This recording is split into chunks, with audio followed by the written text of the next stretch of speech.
You guys also challenged pretty strenuously a lot of the conventional understanding of the founders and the discussion of the founders.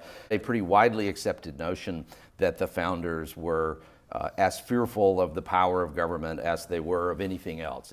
But so more specifically, who are you talking about, and what are you talking about? Who did we misunderstand, or who have we amnesia'd from among the founders? Well, I mean, I think the rehabilitation of Hamilton, right? The fact that now he's singing popular show tunes, but the fact that he's back in the public consciousness is good, because Hamilton was really central to many of these discussions and debates, and he ended up authoring a large portion of the Federalist Papers, as well as making what we think is sort of the most powerful statement on behalf of public authority at the New York State Ratifying Convention, where he essentially said, look, it was obvious why we focused so much on liberty when we were fighting against a tyrannical king, but we seem to have forgotten the need for vigorous, effective government as well. But it wasn't just Hamilton. I mean, Madison is also, I think, really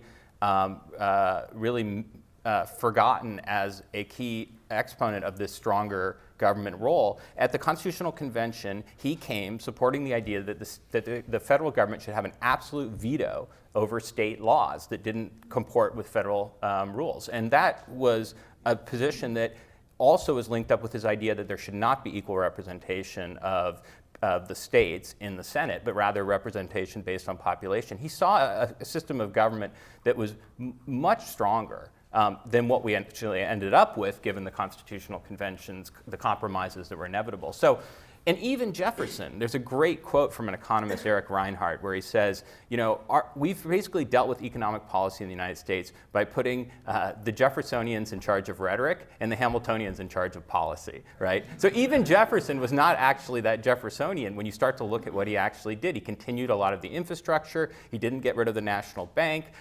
He purchased a huge tract of land using executive authority. So the point that we're making is that we're transporting our contemporary debate over government back into this period. The debate was very different, and that and we're also saying that this 20th century creation, the mixed economy, is a distinctive response to the challenges of a modern interdependent society. So we're not saying that the founders give us every piece of wisdom, but it is quite revealing that we understand them as basically anti-government libertarians, which is absolutely at odds with what they stood for and what the vast majority of them believed and fought for.